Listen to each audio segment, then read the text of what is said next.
வணக்க நண்பர்களே, இந்த வெயிலுக்கு ஏதாவது ஒன்று பண்ணியே ஆகணும். அப்பா வெயில் தாங்க முடியலப்பா, இந்த வெயிலுக்கு நம்ம கண்டிப்பான முறையில் ஒரு அட்வென்ச்சர் பயணம் போயே ஆகணும் அப்படின்னு சொல்லி எத்தனையோ தாய்மார்கள் நினச்சிட்டு இருப்பீங்க.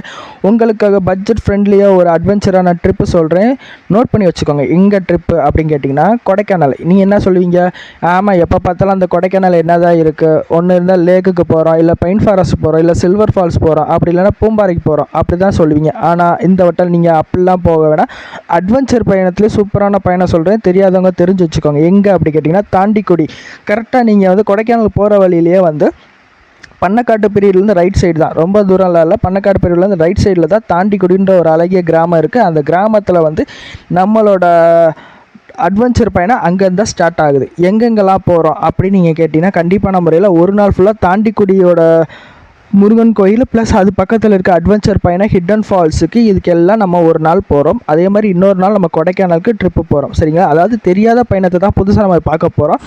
இதில் வந்து என்ன அப்படி இருக்குது, ஸ்பெஷாலிட்டி இருக்குது அப்படின்னு கேட்டிங்கன்னா, நீங்கள் தமிழ்நாட்டில் எந்த மூலையில் இருந்தாலும் சரி, இல்லை இந்தியாவில் எந்த மூலையில் இருந்தாலும் சரி, கரெக்டாக வெள்ளிக்கிழமை காலையில் இந்த வேன் கிளம்புது. ஒரு வேனுக்கு 20 பேர் வீதம். இங்கேருந்து நேராக தாண்டிக்குடி தான் போகிறேன். எப்பா ரொம்ப செலவாகுமேப்பா, எங்களுக்கு அந்த அளவுக்கு செலவழிக்க காசு இல்லைப்பா அப்படின்னு நினச்சிங்கன்னா ரொம்ப சிம்பிளான காசு தாங்க. ஒரு ஆளுக்கு தலைக்கு 2750 ரூபா தான் ஒரு ஆளுக்கு. சரிங்களா? இல்லைப்பா நாங்கள் வந்து ஓன் காரில் போகிறோம். ஓன் காரில் போகிறது நிறைய இது இருக்குங்க, ஃபார்மாலிட்டிஸ் இருக்குங்க. இப்போலாம் பாஸ் போட்டால் தான் போக முடியும். ஒரு நாளைக்கு 6000 வெஹிக்கிள் தான் அலோடே பண்ணுறாங்க. அதே மாதிரி சனி ஞாயிறு ஆச்சுன்னா 8000 வெஹிக்கிள் தான் அலோவ் பண்ணுறாங்க. அதுக்கு மேலே வெஹிக்கிள் அலோடு கிடையாது. உங்களுக்கு பாஸ் எடுக்கிற சில சிக்கல்லாம் இருக்கும்.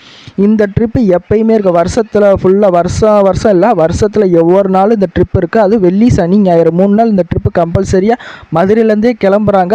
நீங்கள் எங்கேயும் அலையெல்லாம் வேணாம். உங்களுக்கு டிஸ்கிரிப்ஷனில் உங்களோட நம்பர் தரேன், நீங்கள் தெரியாதவங்க தெரிஞ்சுக்கோங்க.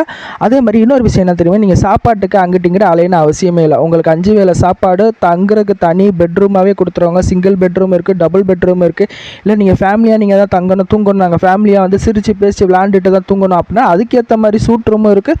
அதுக்கு மாதிரி நல்லா பெரிய ரூமாகவும் இருக்குது. நீங்கள் வந்து ரூமுக்கு எங்கேயும் தேடிக்கிடி அலையலாம் வேண்டவே வேண்டாம் உங்களுக்கு. அதே மாதிரி லிவிங் ரூமுன்றது ஒன்று இருக்குது. ஸ்பேஸில் வந்து சின்ன பிள்ளைங்க விளையாடுறதுக்கான ப்ளே ரூமுன்னு இருக்குது. இந்த மாதிரி இவங்கக்கிட்ட வந்து எண்ணற்ற வந்து ஸ்பெசிஃபிகேஷன் நிறையா இருக்குது. ட்ரை பண்ணி பாருங்கள் மக்களே. உங்கள் ஃப்ரெண்ட்ஸுக்காக இருந்தாலும் சரி, ஃபேமிலிக்காக யாராக இருந்தாலும் சரி, இவங்களோட இவ்வளோ தடவை வேணால் நீங்கள் கொடைக்கானல் போயிருப்பீங்க. ஆனால் அந்த கொடைக்கானல் ட்ரிப்பு நீங்கள் கொஞ்சம் வித்தியாசமாக ட்ரை பண்ணி பாருங்களேன்.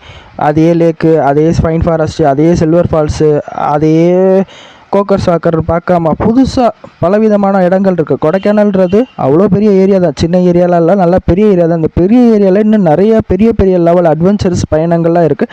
ட்ரை பண்ணி பாருங்கள் மக்களே. இவங்களோட நம்பர், ஃபோன் நம்பர் எல்லாமே உங்களுக்கு நான் கான்டாக்டில் டிஸ்கிரிப்ஷன்லேயும் அதே மாதிரி ஃபஸ்ட்டு கமெண்ட்லேயும் உங்களோட நம்பரை நான் கொடுத்துறேன். அதே மாதிரி குள்ள மனிதர்கள் வாழ்ந்த இடம் அப்படி எங்கே இருக்குதுன்னு தெரியுமா? கொடைக்கானலில் 2 இடத்துல இருக்குது இந்த குள்ள மனிதர்கள் வாழ்ந்த இடம். ஒன்று வந்து பேத்துப்பாறைன்ற ஒரு கிராமத்தில் இருக்குது. அதே மாதிரி தாண்டிக்குடியிலையும் உங்களோட குள்ள மனிதர்கள் வாழ்ந்த இடமே இருக்குது. இது சரித்திர குறிப்புகள். தெரியாதவங்க இந்த அட்வென்ச்சரை பயன்படுத்தி நீங்கள் தாராளமாக போய் பார்க்கலாம். அவங்களோட அதாவது ஆதிவாசி மனிதர்கள் வாழ்ந்த இடத்தையும் பார்க்கும்போது ஹிஸ்டாரிக்கல் ரீதியாகவும் நமக்கு ஒரு எக்ஸ்பீரியன்ஸ் நல்லா கிடைக்கும். அதே மாதிரி படிக்கிற பிள்ளைகளுக்கும் வந்து இந்த மாதிரி விஷயத்தில் இன்னும் நல்ல ஆர்வம் கிடைக்கும். நன்றி.